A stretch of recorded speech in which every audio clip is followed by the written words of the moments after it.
Women should remain silent in the churches. They are not allowed to speak, but must be in submission, as the law says. If they want to inquire about something, they should ask their own husbands at home. For it is disgraceful for a woman to speak in the church. Samuel said to Saul, I am the one the Lord sent to anoint you king over his people Israel. So listen now to the message from the Lord. This is what the Lord Almighty says.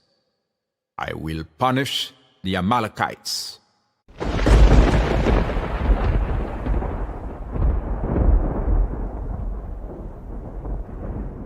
Jésus, par ton sang précieux, enlève mon iniquité.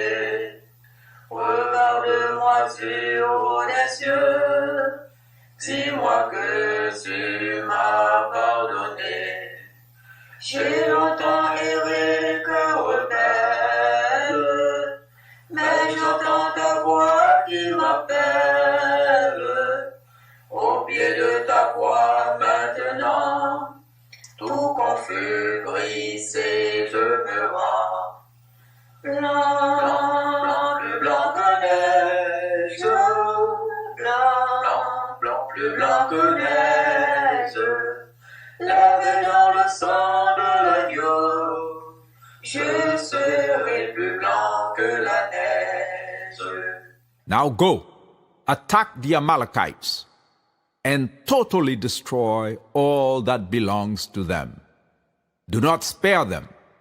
Put to death men and women, children and infants, cattle and sheep, camels and donkeys. 1 Samuel 15. Greetings, everyone. It is my immense pleasure to be with you again for another episode of God is Not White. My name is Jean-Jacques Dessalines, and I greet you from Ottawa, Gatineau, the capital of Canada. And tonight we have a program from the title. You can see that we are dealing with the same topic that this program is dedicated to, that is the relationship that people of African descent have with Judeo-Christianity and its derivatives. And as we've done for a few weeks now, we've discussed the situation in the United States in particular, and its ramifications worldwide for people of African descent, the presence of the white Christian nationalists around the current president in the Trump regime, the MAGA regime, and the various reactions that we have seen in the African community, that is the people of African descent who are living in the United States, whatever their origin is. And tonight, we are really going to be talking about really a challenging situation where there is actually conflict brewing within the family. And so the title, Kittens, Biscuits, and the Separating Game of Geography. For those of you who are already well versed with the Pan-African ethos, you will recognize the reference to kittens and biscuits, or perhaps not. We will describe that later on. And the separating game of geography, this is a part of a sentence that we take from Professor John Henrik Clarke, and we will discuss that later. And it is interesting, the brother who posted that on his Facebook page accompanied it like the pictures of people of African descent from all over the planet. And I thought this was a fitting image to accompany or to present tonight's episode. And so, without further ado, we will take a look at the menu for tonight, following from the discussions that we've had about our concept of Judeo-Christianity, of the concept of God, religion, and all of the various ways that people have tried to make Christianity universal, that is, welcoming of all people, although as our investigation went along, we noticed that this was not the purpose of the thing. And it's a futile effort, in my conclusion, to try to make Judeo Christianity something that it wasn't meant to be. Tonight, we will not be delving too much into that, but rather focusing on the idea of foundational Black Americans. That concept, which has effectively created a wedge between people of African descent in the United States. And thus, my reference to Kittens and biscuits, taken from this famous Malcom X quote, where he says, just because a cat has kittens in the oven, that doesn't make them biscuits. It's Brother Malcolm X had a very wicked sense of humor, but I think it illustrates it very eloquently, the fact that sometimes you get into these heavy debates with even people from my native Haiti, discussing, but, we're Haitians, we're not Africans, we're Jamaicans, we're not Africans, we're, discussing all kinds of things. And, sometimes the discussion even goes to, whether Toussaint Louverture was a Haitian general or a French general, and all kinds of confusions that are completely unnecessary if you take the approach that Malcolm took. Yes, just because a cat has kittens in the oven, that doesn't make them biscuits. All right, I think we all understand the word play here that our brother was doing. We had many discussions earlier about different types of strategies that people of African descent have adopted to make their lives better in the United States.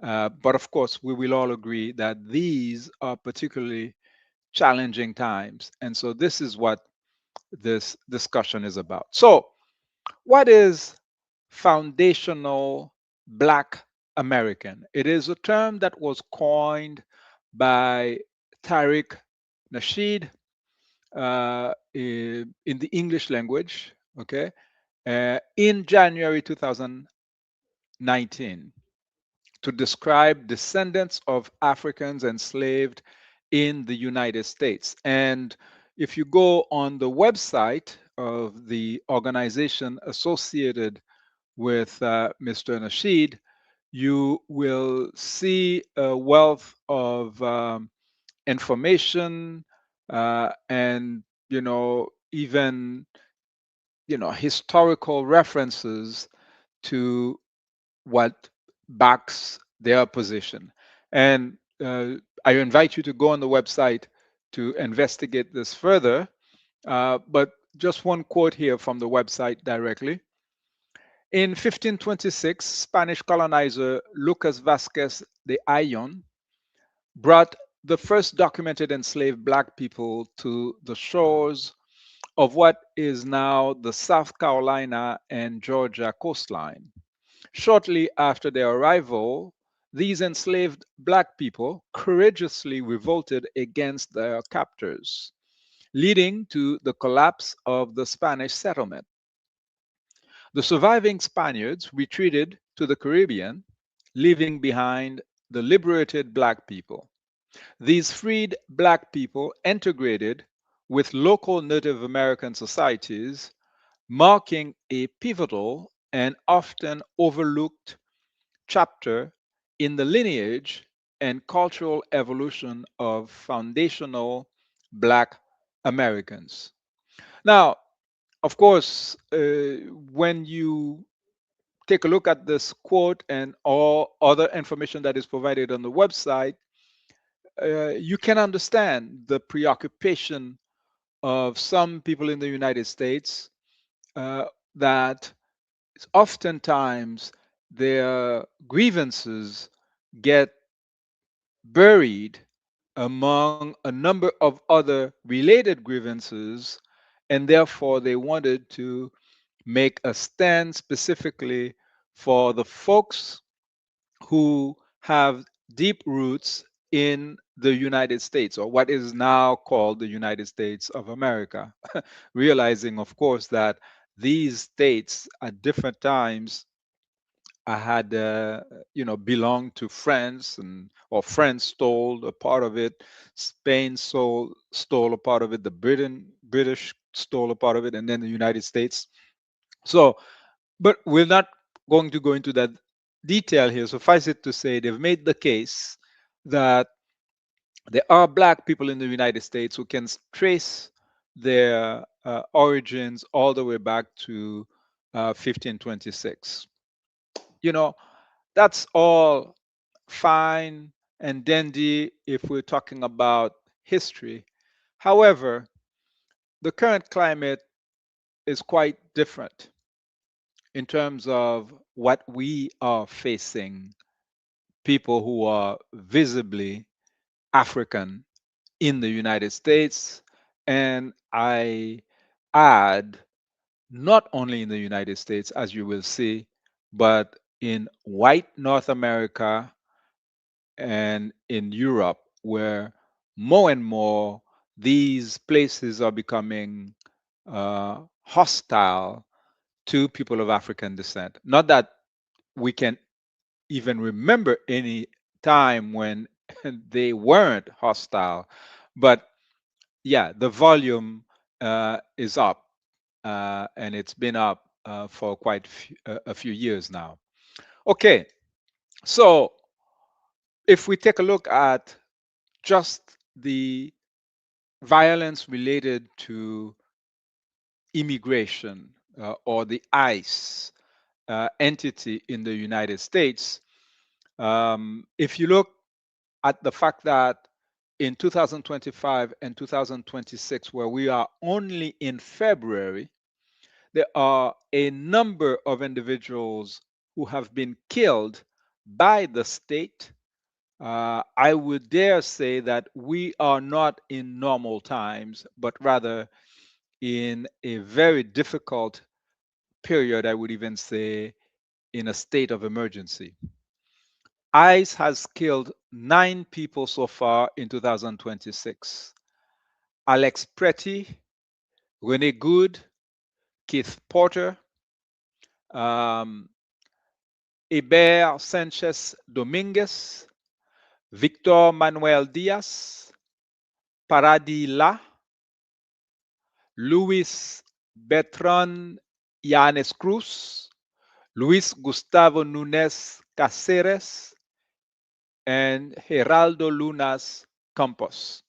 Now, the fact that some of these names here clearly indicate these are individuals with a Spanish connection or Latin American connection or Mexican connection adds to the complexity of what we're talking about here, as we will see in a few minutes. And if you look at folks who were killed by ICE in 2025, you will notice that it is a longer list that includes a lot of people from Latin America, but also a number of visibly Black people, and including US citizen Keith Porter. right?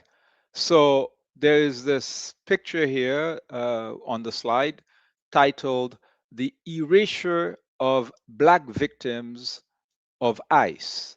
And a number of individuals are identified here, including the case of Jean Wilson Burris, who is clearly of Haitian origin. But I think it's important for us to notice that ICE has been killing people who look white, who look Hispanic, who look black, men and women. And it is very important for us to understand the nature of that violence as we try to suggest responses that would be intelligent and appropriate to that violence. Now, what can we say about, for instance, the case of Keith Porter?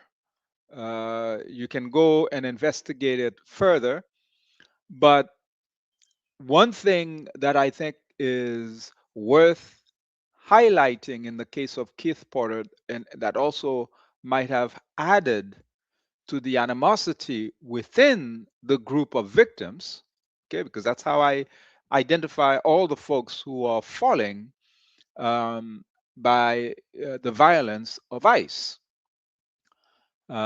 We understand that there is, people from various communities who are victimized, but this has not brought the people necessarily together, but rather has fueled some deep-rooted resentments. And we're not going to avoid the source of that resentment, but rather try to address it to see where it comes from.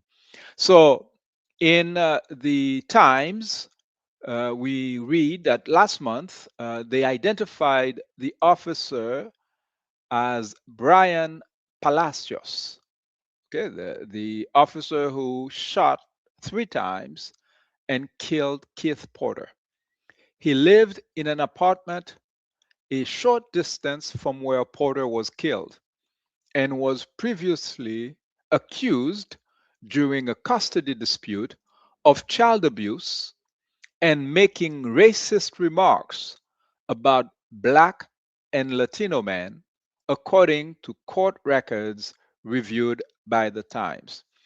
Now, imagine this is an ICE officer and he is of Latin origin, right? Brian Palacios. We have ICE officers who are Black. And, the ICE victims, like we saw earlier, have been white, Black, Hispanics, Asian. So, how do we untangle all of this? Before I show you one excerpt from a video that a sister from the African continent did to address this issue, and I think she really did a good job, and I really invite you to go check out the full video because we're just going to show you maybe 3 minutes here. But there's another person who did a summary of the folks. Basically making the point that their names should not be buried, and we must do what is required to keep their memory alive. Okay, now let's take a look at this video. This is produced by Where you guys from? a Black Black stand with Trump. woman What do you say to someone that says from Trump the doesn't like continent Latinos? of Africa, addressing the fact that some of the Latinos Trump is La Familia. voted for Trump and are now victimized by Well Trump. said. God bless you.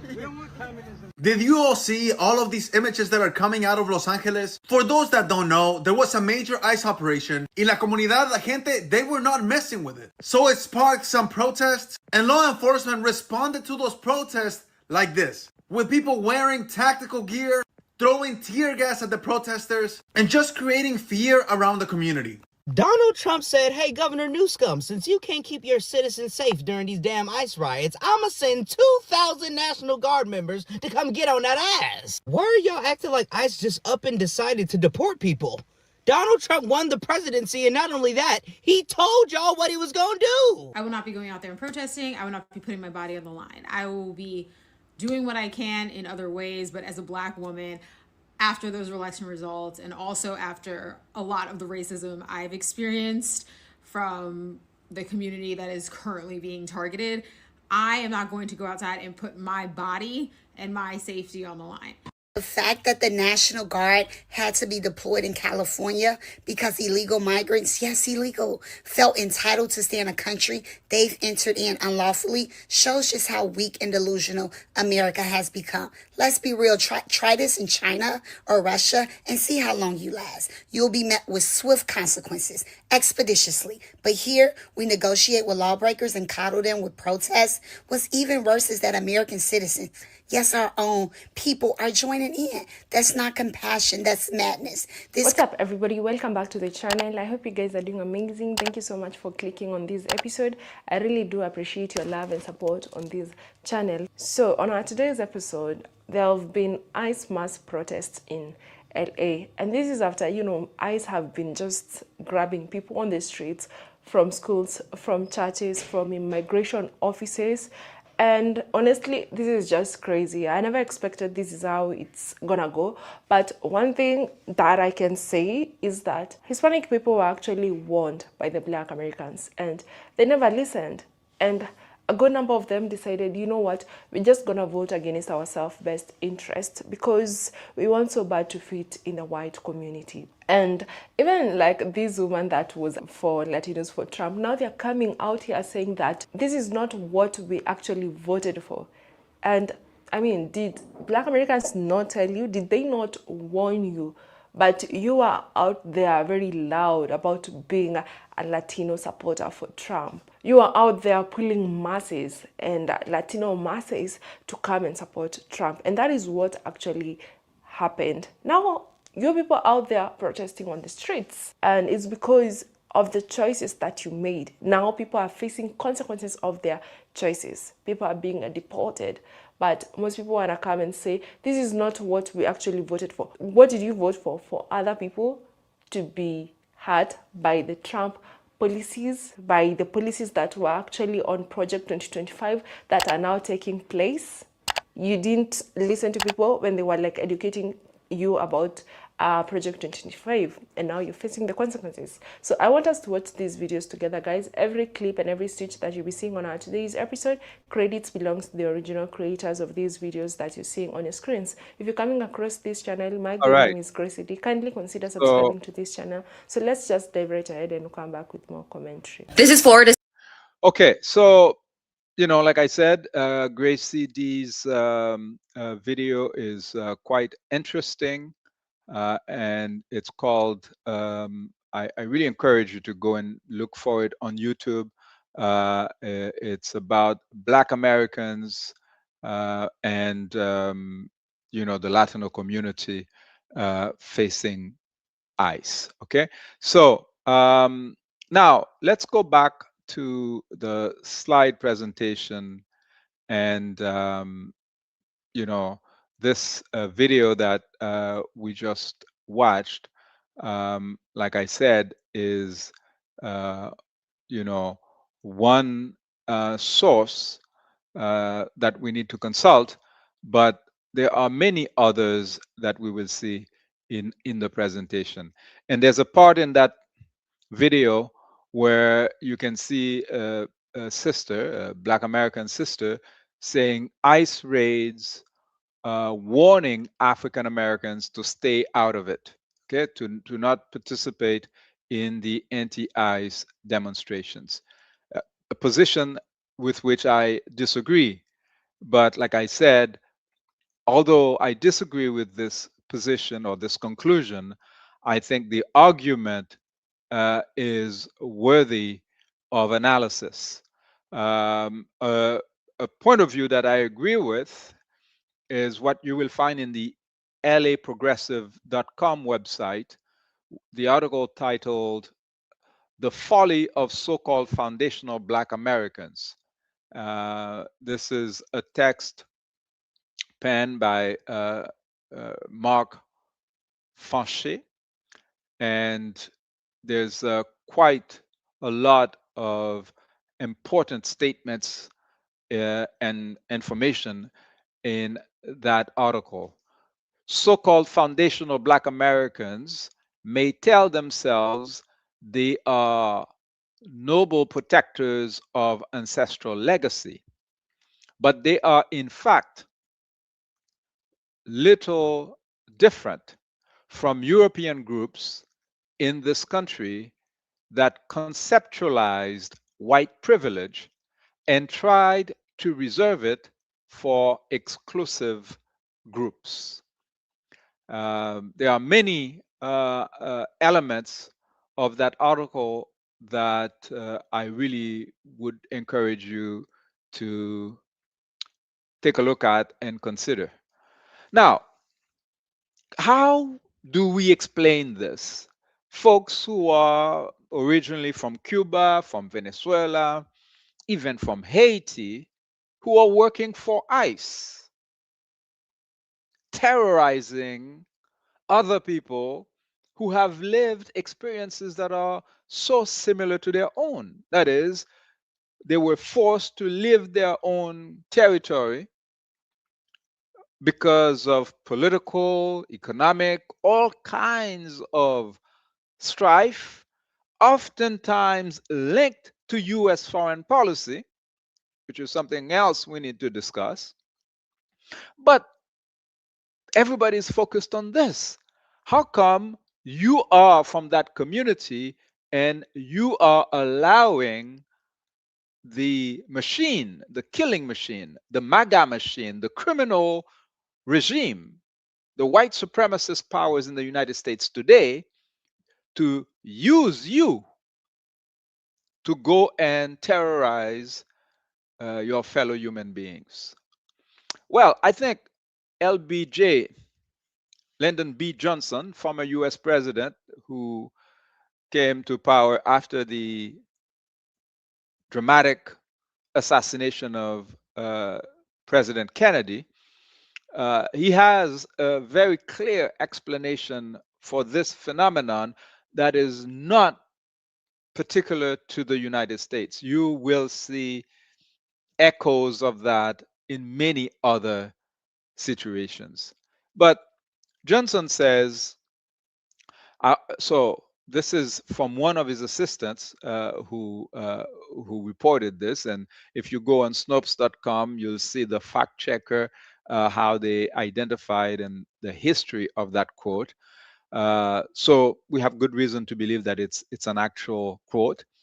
So Johnson was once asked why poor white Republicans repeatedly vote against their own best interest. And this was his response.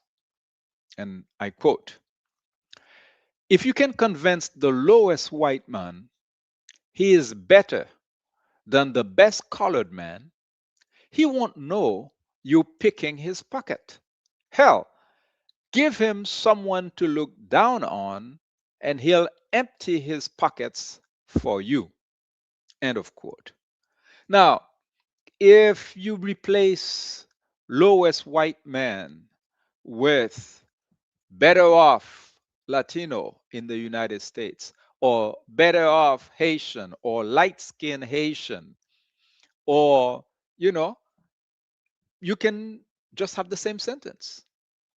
As we have seen in our communities where colorism and all kinds of other strategies have been used to instrumentalize a portion of a population that should normally identify with the victims and strategize with them on their side, but rather they serve the powers that are oppressing the people. We even saw it in South Africa during apartheid. The famous film where our brother, our beloved brother, Danny Glover, who is nothing like that police officer that he played in Bopa, he exemplified this conundrum. Okay, so we have a quote here from that article that I really encourage you to check out. That is from the previous slide. Okay, the folly of so-called foundational Black Americans.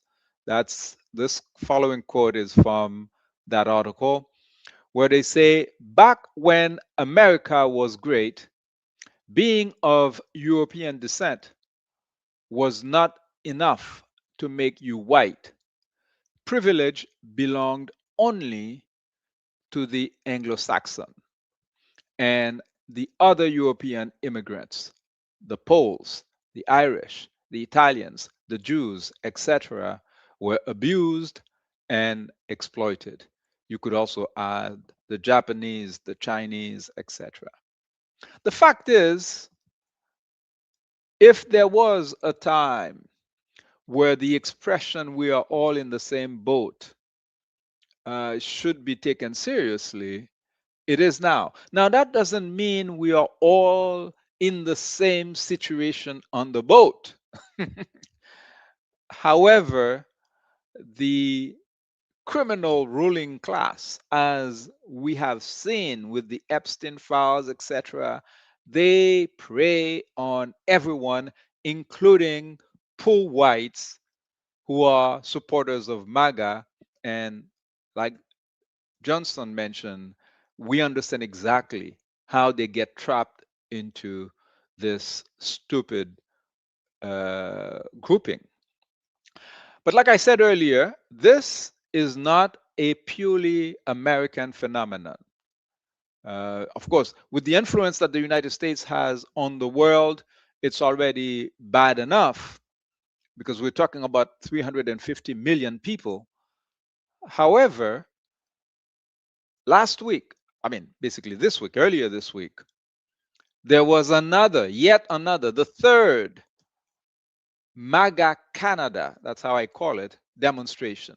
That is a bunch of crazy people in Canada who have in their minds that white people are endangered by mass immigration. Exactly the same thing as the United States. And as I often mention in my presentations, the difference between US racism and white supremacy and the Canadian version of it is that here it's done with a smile. Okay, it's diet racism that is practiced in Canada, but there's always a mimic of whatever is happening in the United States. And this demonstration again was in the city of Toronto. And to put it in perspective, for the previous demonstrations, I haven't checked for this one from earlier this week. However, usually there is a counter demonstration of, people of sound mind in Canada saying, the hell with this ridiculous concept. Here, we want everybody to feel welcome and to live in harmony. And like I have said it over and over, people can choose between being an imperialist people or nation or being a xenophobic racist. We cannot afford to let you be both at the same time. Why? Because if you don't wish to see hordes of impoverished black and brown people show up at your borders, it's very simple, right? Stop messing up our native countries. As we've said it, and studies have shown it again and again, when the United States and Europe and Canada, okay, are not colluding to destabilize Venezuela, Cuba, Haiti, El Salvador, Nicaragua, you do not have these people getting on boats trying to reach the United States. They stay at home. Even in my native Haiti, That's what we saw in 1991 when the Haitians elected their president. Haitians were leaving the Congo, like in Africa. They were leaving the Caribbean. They were leaving the United States, Canada. Everybody was going back home to Haiti. You conduct a coup, you kidnap the president. Well, people get to the seas again, trying to save their lives. And you'd be very stupid if you don't understand that there's a direct correlation between these migratory flows. So the equation is not rocket science. And so now we're focusing on our Black brothers and sisters, because really there's no point wasting time, you know, rationalizing with white supremacists or the MAGA folks. Really, to me, these people are hopeless, and that's what their ancestors were doing back then. There's no reason to believe that they will come to their senses now when they haven't in the past few hundred years. However, I say that this brand of revisionist history, that is the foundational Black Americans, is particularly dangerous during this period of mounting racist threats targeting people of African descent worldwide, particularly in MAGA controlled United States, in Canada, as we've just discussed, and in Europe. Indeed, those of you who are following international politics, you might know that Marco Rubio, the U.S. Whatever Secretary of State, I believe, he was in Europe last week, and his speech was very naked white supremacy. Now we'd say, well, isn't Rubio from Cuba? Yeah, they are crazy Cubans who consider themselves white and who are nostalgic of how it was before the revolution. That is when all the Black people were up the mountains, illiterate, hungry, and with no prospects for their own lives or that of their children. The revolution changed that. Oh, is Cuba now, a paragon of every virtuous thing? Yeah, right. The United States is, Denmark is. We're finding out who is ruling those countries now. Okay? So, no, Cuba is not perfect, but the white supremacist wet dream that Marco Rubio has is not one that people who are sane can embrace, especially when it's not just a dream. The fool, with the help of other criminals that are in that regime led by Donald Trump. Some of you might have watched the crazy man's so-called speech from the State of the Union the other day. It's a joke. I really feel sad for 350 million Americans to accept that. But in any case, that's their problem to deal with. But that Marco Rubio thinks that it's okay for him and his cronies to send white supremacist mercenary Eric Prince to Haiti to prepare the attack on Cuba and Venezuela, and that the rest of the sane population of the world is just going to sit there while him and his cronies that he met in Europe the other day, like Joseph Borrell, and we've discussed them here a few episodes ago, where they said that they consider Europe to be a beautiful garden. And in order to protect that garden, they cannot play defense only. Sometimes they have to be on the offensive and attack the savages, the rest of the world. And so that's why we're telling our foundational Black American brothers and sisters, you cannot limit your analysis to what's happening on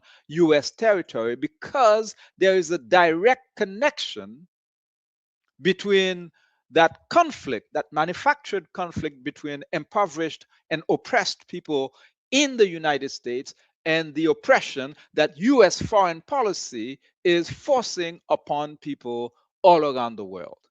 I have had the privilege of traveling in West Africa and North Africa and South and East Africa, and I can tell you it makes absolutely no sense for a person who is from Cameroon, who is from Nigeria, who is from Cote d'Ivoire, to, to come to the United States or Canada, or to risk their lives to cross the Mediterranean to reach Europe. It makes no sense. The only reason why this is happening and thousands of people are dying every year is because the war on Africa, launched by the Europeans and white America, has not ended. And so there is a direct connection. If you want to stop the arrival of black and brown refugees at your borders, stop messing with our native countries.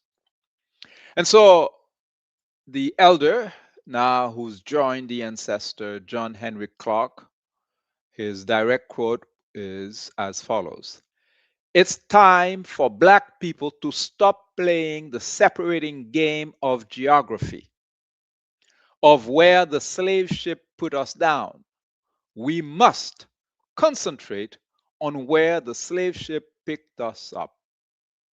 John Henrik Clarke. Indeed, as you look at this picture here, the brother from Canada looks exactly like the brother from Japan, exactly like the brother from Mauritius, exactly like the brother from the Congo, exactly like the brother from Tanzania. Does that mean, you know, we must treat all black people as if, Africa was a country and not a continent? No one is saying that.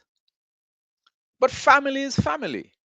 And what ancestor Dr. John Henrik Clarke is referring to here is historical fact. And if you do DNA testing, you will see it.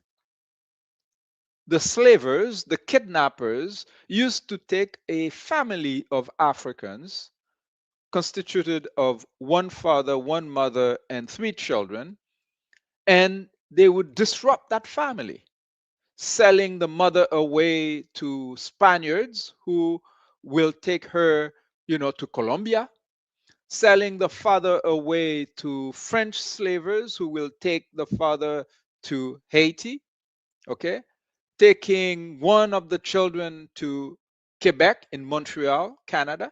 So you'll end up with people having different last names, someone named Velasquez, someone named Saint-Ville like me, but we are neither French nor Spanish nor British. We are still African. Just because we crossed the Mediterranean or the Atlantic, we do not change our DNA. So, yes, these people come from different populations of the African continent, but we are family. And in fact, when Haiti took its independence in 1804, the first order of business was family reunification. And so you can imagine some folks who had their children kidnapped by the British and taken to Jamaica nearby were doing everything they could to try to reunite with their stolen offsprings.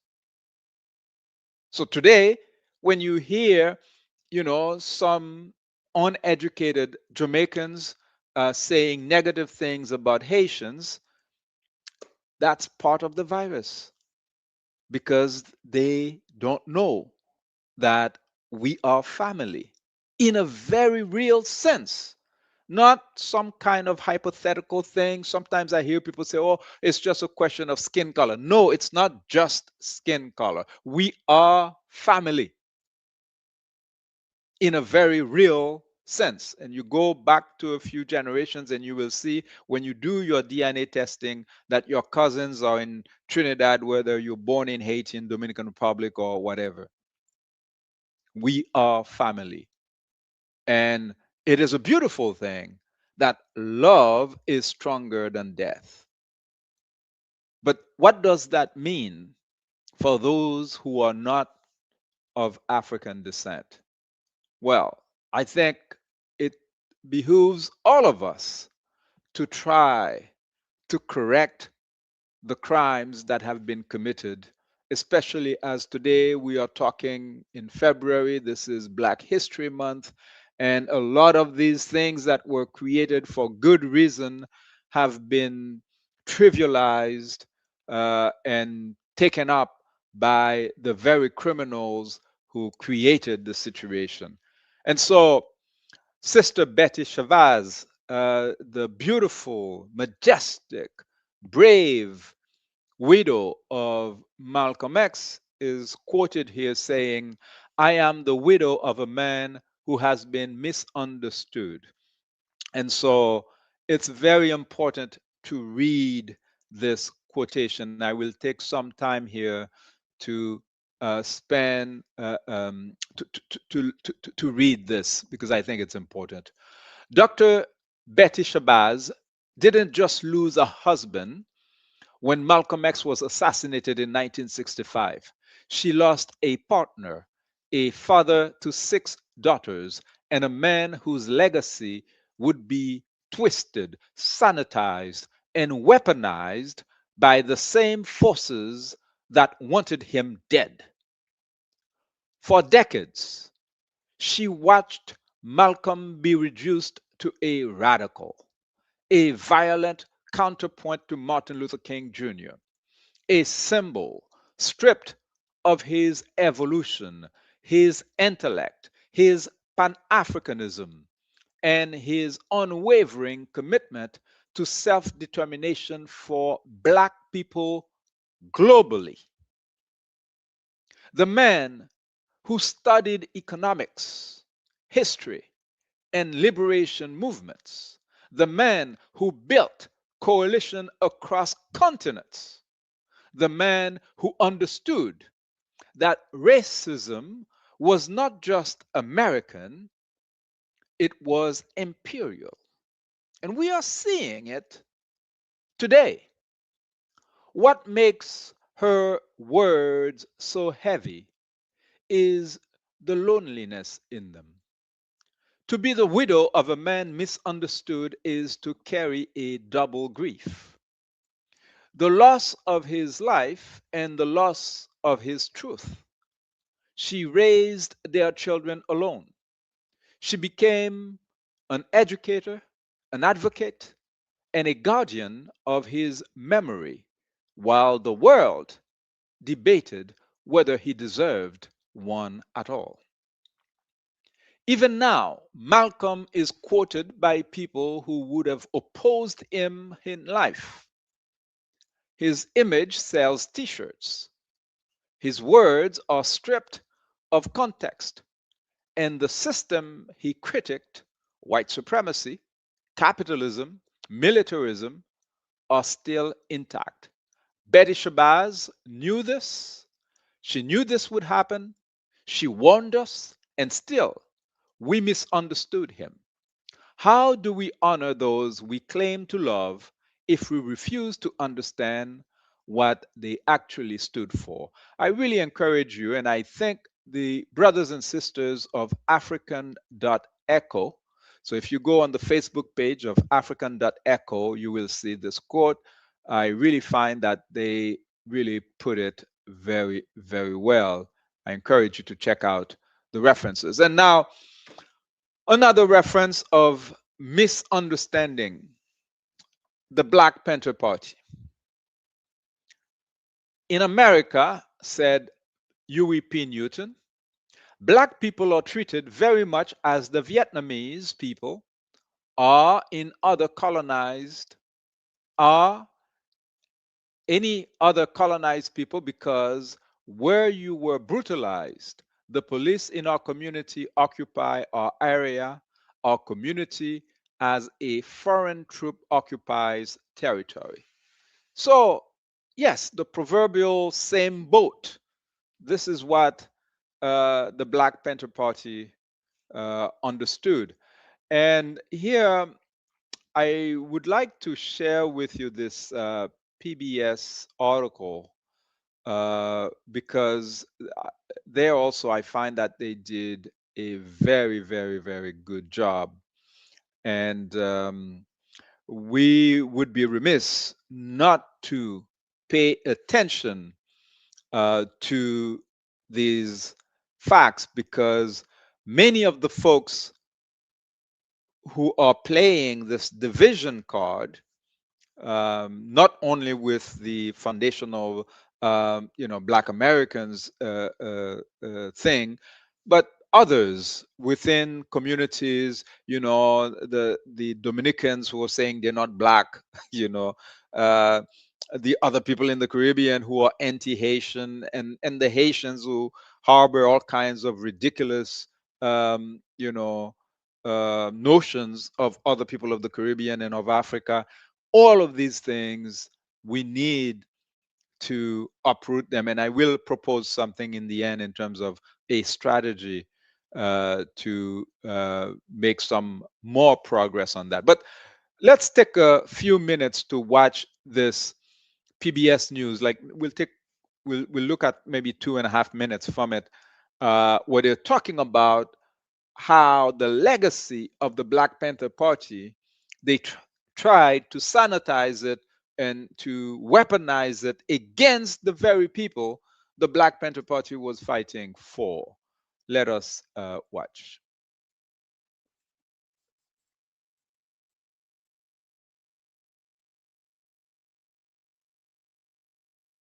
Okay, so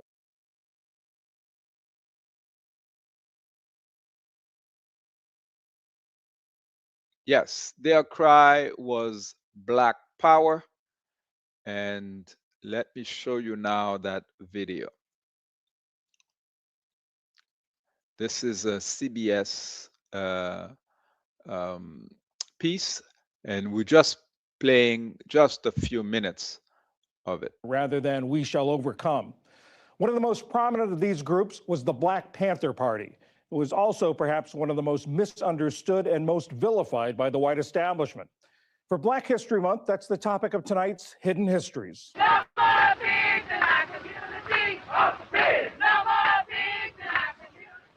The Black Panther Party was revolutionary in both its goals and its tactics. It began in 1966 in response to both the assassination of Malcom X, a leading advocate of Black separatism, and the killing of an unarmed Black 16-year-old named Matthew Johnson during a San Francisco police stop. Founders Bobby Seale and Huey Newton were college students at the time. We of the Black Panther Party said as long as the evil, gentry, and corrupt officials, as long as the oppressor makes the laws, the people are not bound to respect them. We are bound to transform society and erect a system where people will receive justice. Their 10-point program leaned heavily on Marxism. They saw Black American struggles as part of a global liberation movement. In America, Black people are treated very much as the Vietnamese people or any other colonized people, because we're used, we're brutalized. The police in our community occupy our area. Our community as a foreign troop occupies territory. They provided community services called survival programs to promote self-determination. Free food, especially breakfasts for school children, free health care, and voter registration drives. They established schools in 9 cities. We cannot stand these oppressive foreign troops in our community. Women made up roughly half of the Panther membership of about 2,000, and they often held leadership roles. From 1974 until 1977, Elaine Brown was the head of the National Party. But it was the group's paramilitary displays that drew the white establishment's attention and alarm. Members patrolled neighborhoods in black jackets and black berets, openly and legally carrying weapons. For many white Americans, a photo of stern-looking Newton holding a rifle and a spear became their image of Black Panthers. FBI Director J. Edgar Hoover called the party the greatest threat to internal security and ordered surveillance to expose, disrupt, misdirect, discredit, or otherwise neutralize the Black Panthers. Tensions with local police led to deadly clashes. In Chicago, a police raid killed rising party star Fred Hampton and party member Mark Clarke. In 1982, the federal government paid $1.8 million to settle a lawsuit alleging that the FBI had a role in the Chicago raid. Plagued by internal disputes and power struggles, the party was essentially defunct by the late 1970s. It was formally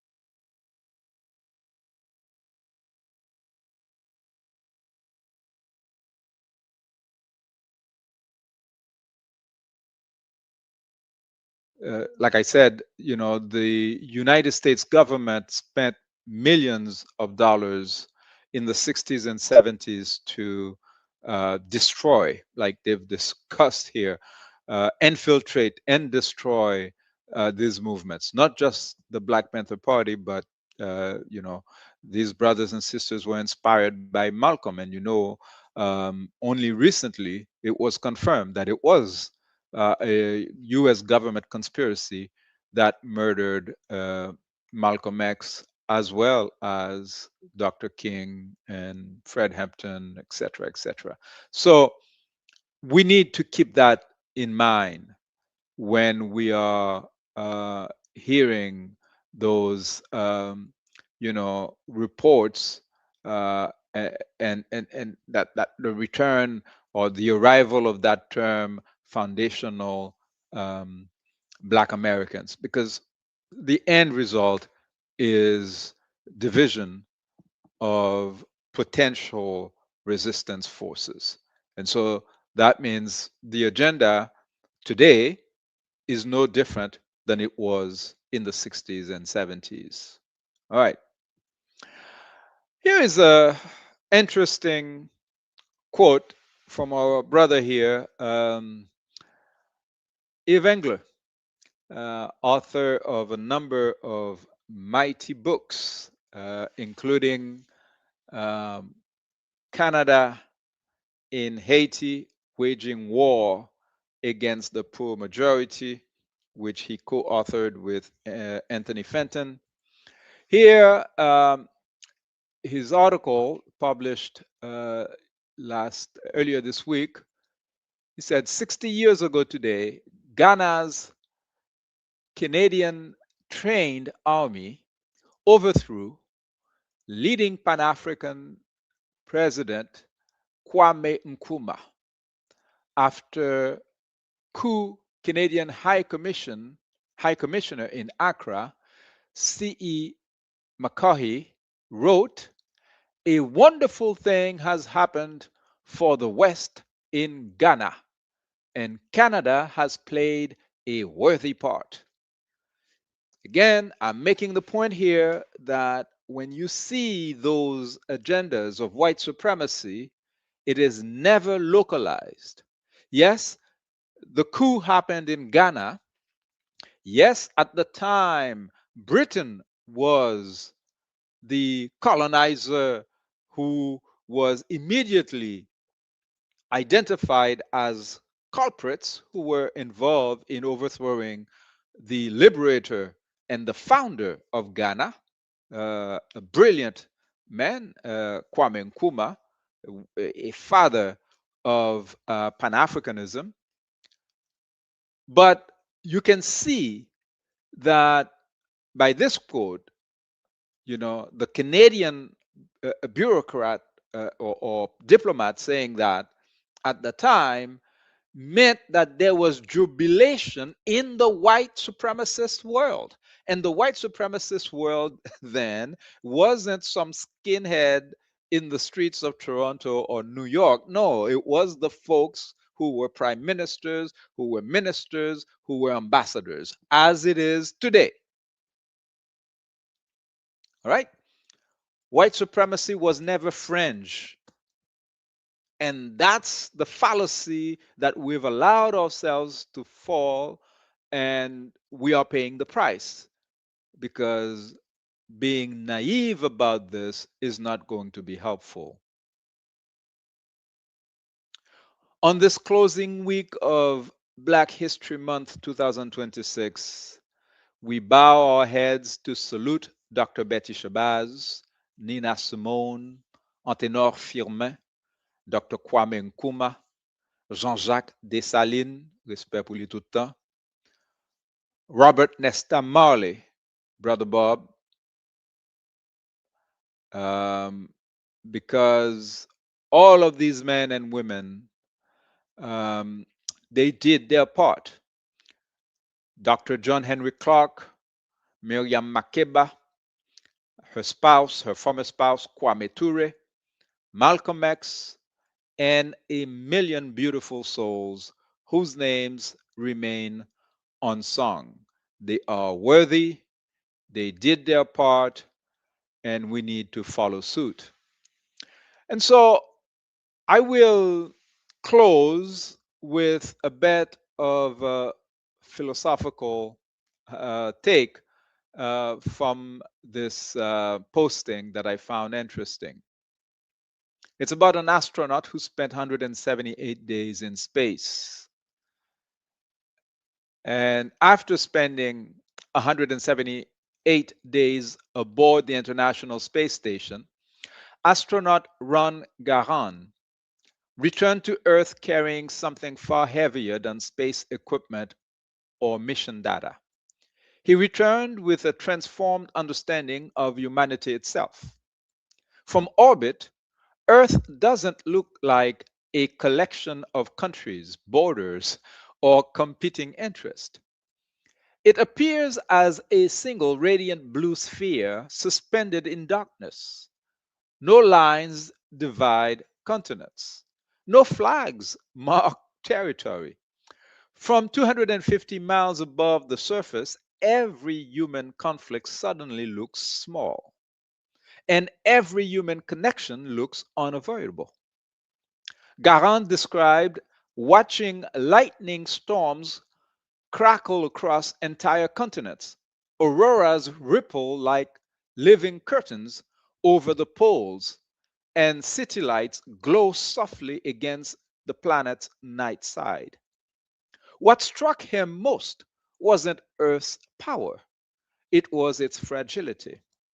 The atmosphere protecting all life appeared as a paper thin blue halo, barely visible, yet responsible for everything that breathes, grows, and survives. That view triggered what astronauts call the overview effect, a profound cognitive shift reported by many who see Earth from space. It's the sudden realization that humanity shares a single closed system, no backups, no escape route, no second home. Garand began questioning humanity's priorities. On Earth, economic growth is often treated as the ultimate goal. From space, that hierarchy collapses. He argues that the correct order should be planet first, society second, economy last. Because without a healthy planet, neither society nor economy can exist. He often compares Earth to a spacecraft, a ship carrying billions of crew members, all dependent on the same life support systems. And yet, many behave as passengers rather than caretakers, assuming someone else is responsible for keeping things running. From orbit, pollution has no nationality. Think about that. Climate systems ignore borders. Environmental damage in one region ripples across the entire globe. The divisions we defend so fiercely on the ground simply don't exist from above. Garand's message isn't abstract or idealistic. It's practical. If humanity continues to treat Earth as an unlimited resource rather than a shared system, the consequences will be universal. Seeing Earth from space didn't make him feel small, it made him feel accountable. Because when you truly understand that we are all riding the same fragile spacecraft through the universe, the idea of us versus them quietly disappears, replaced by a single, unavoidable truth. There is only us.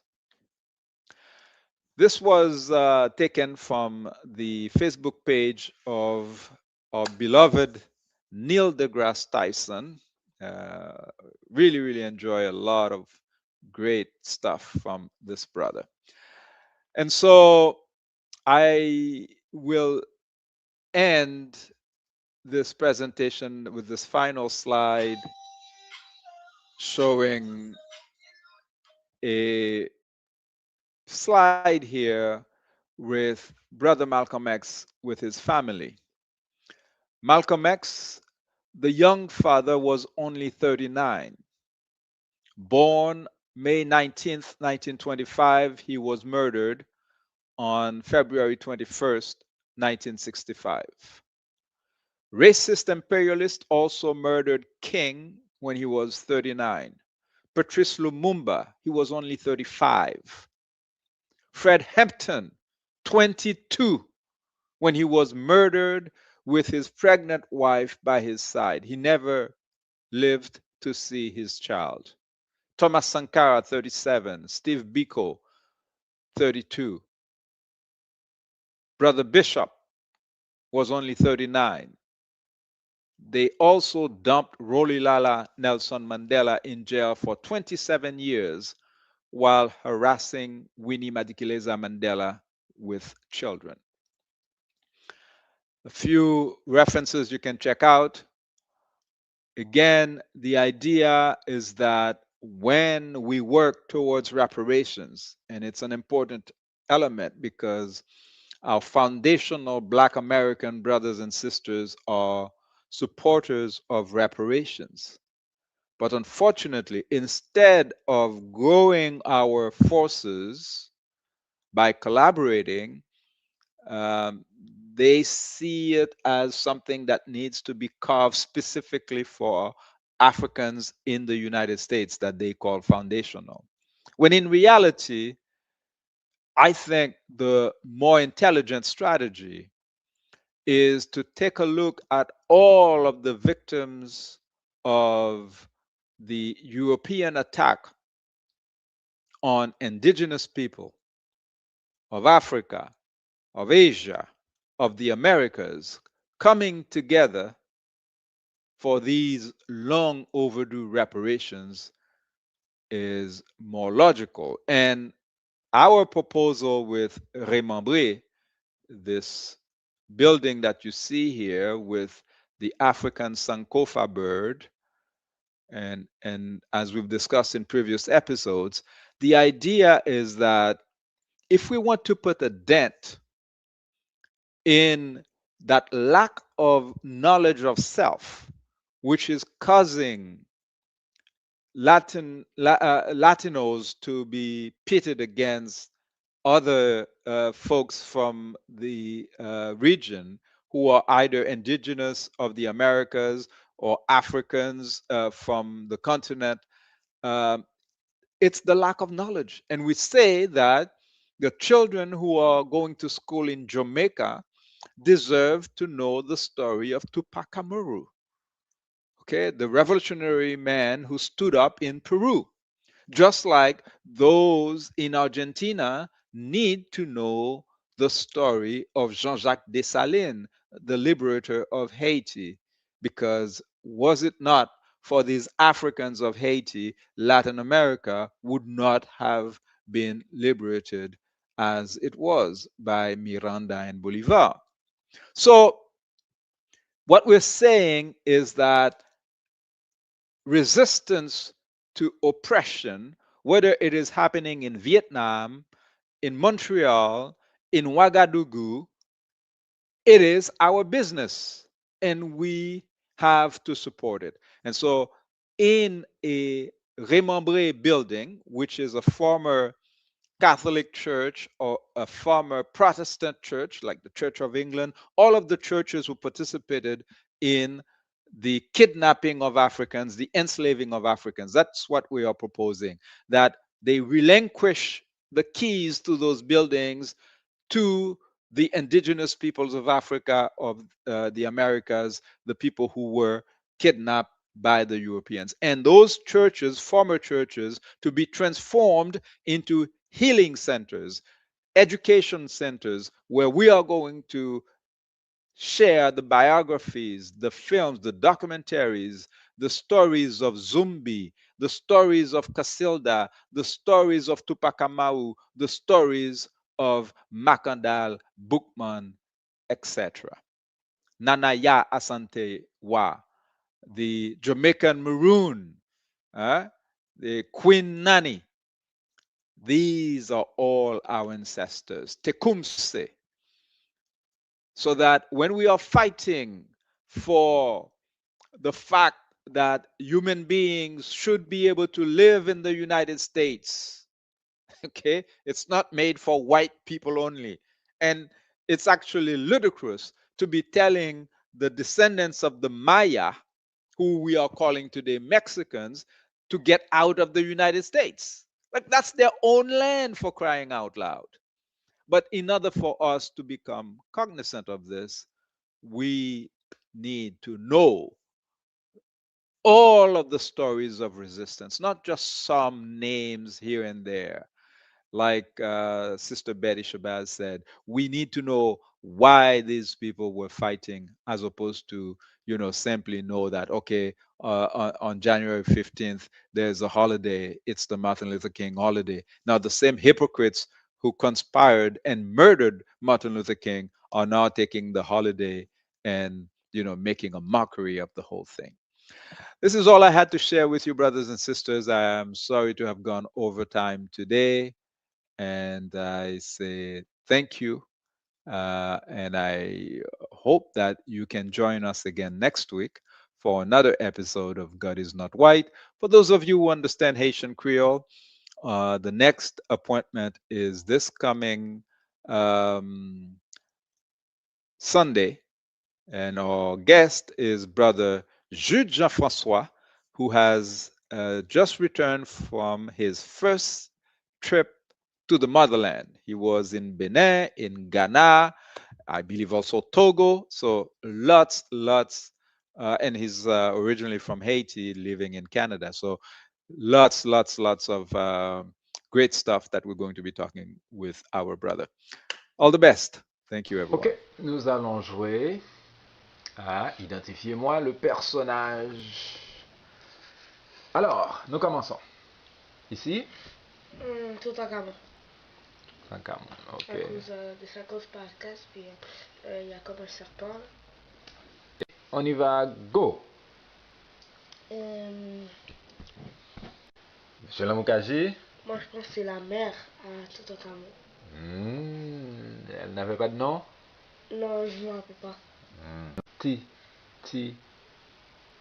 Tiré? Tillé. La reine Tillé. Ok. Lui? Oh oui, ça. Osiris. Osiris. Osiris. Ok. Dessalines. T'es d'accord? Certaine?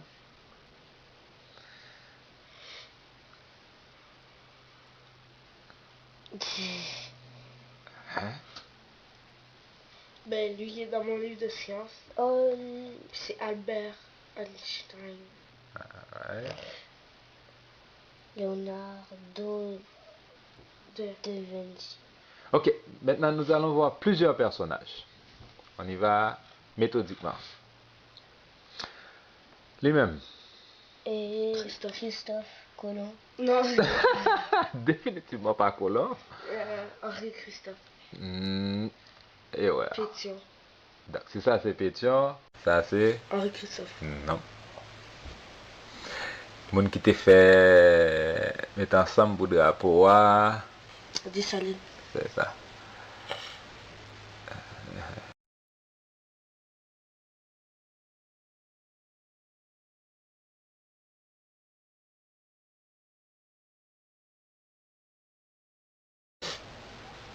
Léonard de Vinci. Et toi, Nonon? Ben, je sais pas. Ok, n'a pas un petit bac. Léonard de Vinci, ils ont la même face. Et ça pourrait. Ils se ressemblent aussi. Ça, c'est Jésus. Ça aussi, c'est Léonard de Vinci. La même face partout. Tu faisais des autoportraits.